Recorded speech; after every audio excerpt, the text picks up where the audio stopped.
Cougar fans, great to see you once again to catch the latest in UH athletics. Houston baseball has struggled recently after a hot start. Basketball picks up its second conference win of the season, and men's indoor track takes the conference title in the final event. Meanwhile, football releases their upcoming schedule for the season, and tennis takes 2 wins on the road. I'm Elisa Cervantes, and this is In the Game.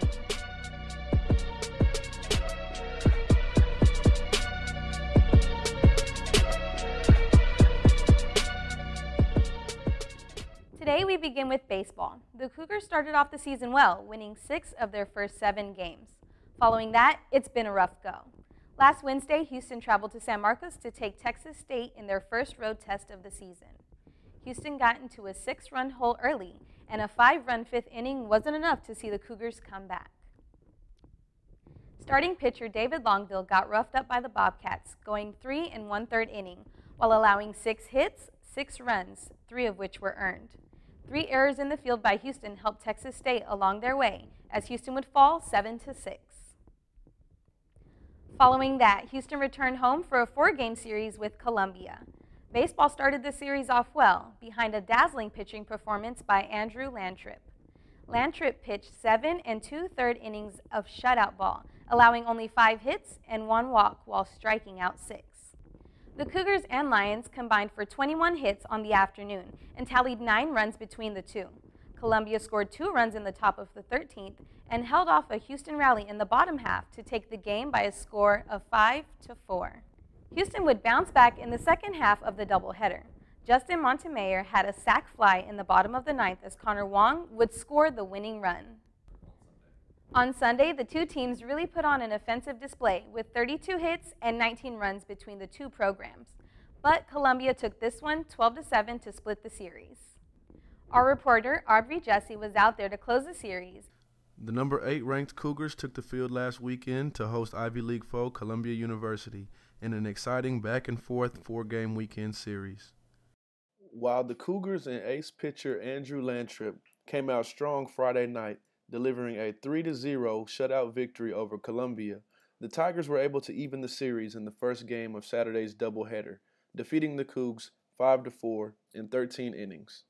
In Game 2 of Saturday's doubleheader, the Cougs emerged victorious in somewhat dramatic fashion, as Houston first baseman Justin Montemayor hit a walk-off sacrifice fly to seal the win for U of H 8-7.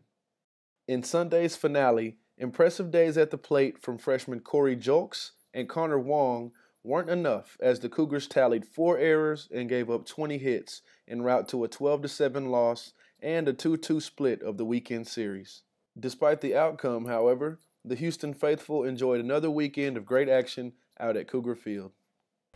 Don't just sit there, get in the game.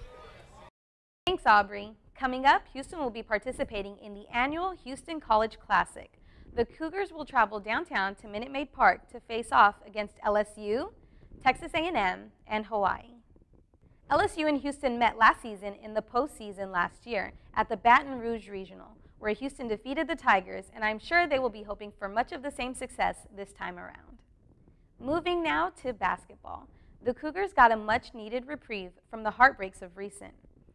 Houston turned a 4-point halftime lead over conference foe USF into a 17-point victory as Devontae Pollard recorded his 6th double-double of the season. Behind 18 points and 10 rebounds from the Alabama transfer and 12 points from freshman walk-on Wes Van Bank, the Cougars bucked a 6-game losing streak in a big way. Gerard Stiggers, who recently became the 45th 1,000-point player of all time for Houston, had 11 points, 4 rebounds, and 7 assists in 38 minutes. Houston closes their final game of regular season at home against East Carolina on Sunday.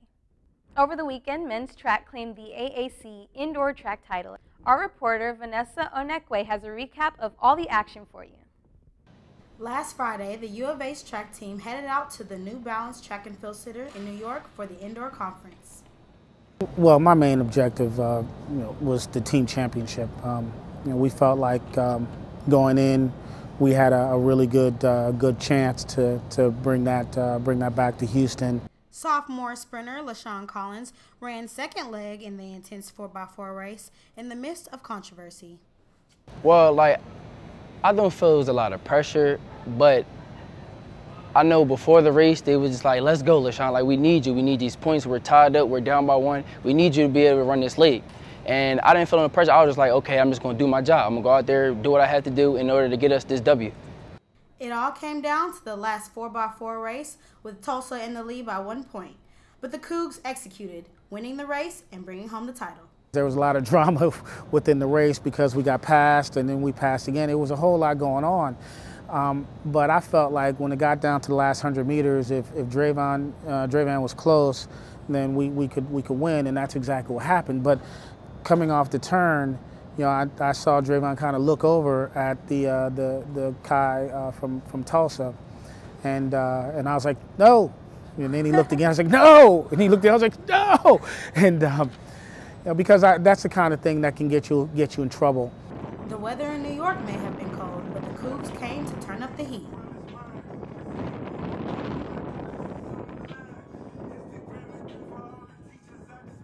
The night before the championship day, we all had a meeting, talked about what we need to do. And this wasn't even a coaches meeting. This was all runners meeting, all players meeting. We came together, was like, look, this is what we need to do. We set down the rules, and we went out there and executed, and we got the W.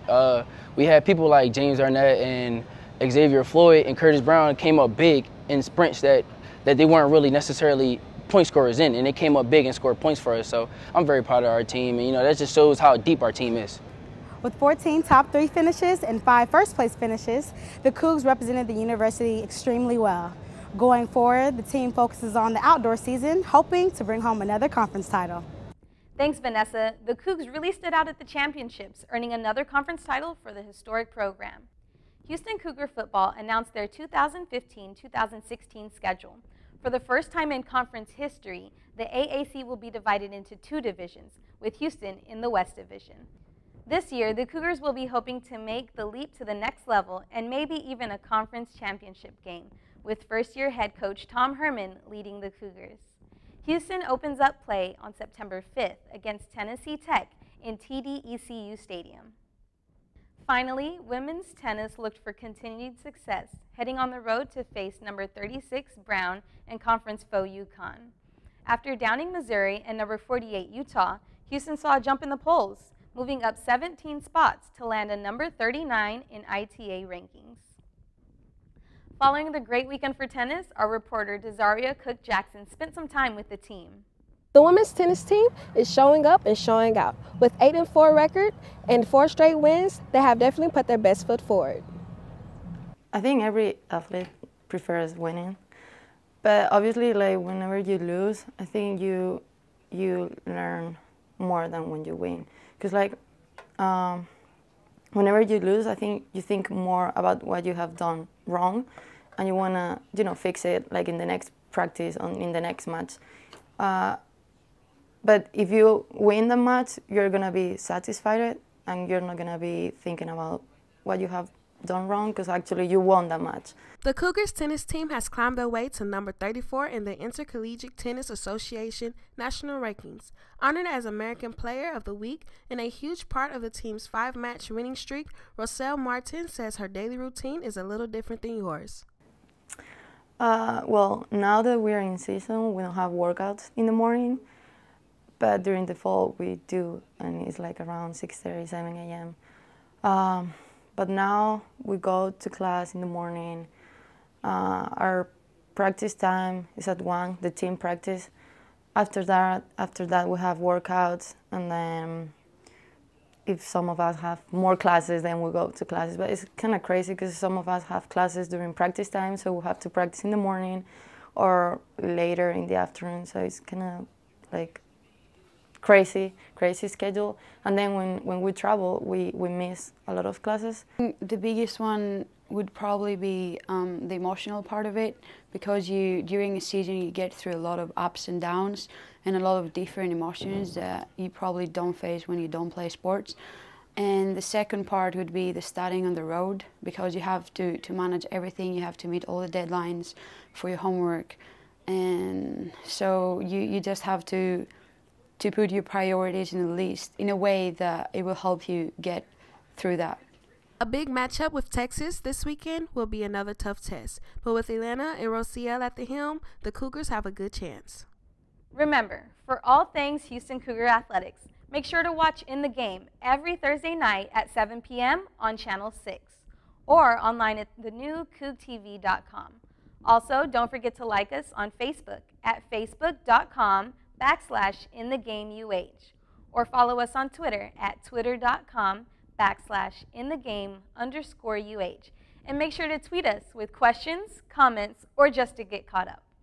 Thanks for watching. I'm Elisa Cervantes reminding you, don't just sit there, get in the game.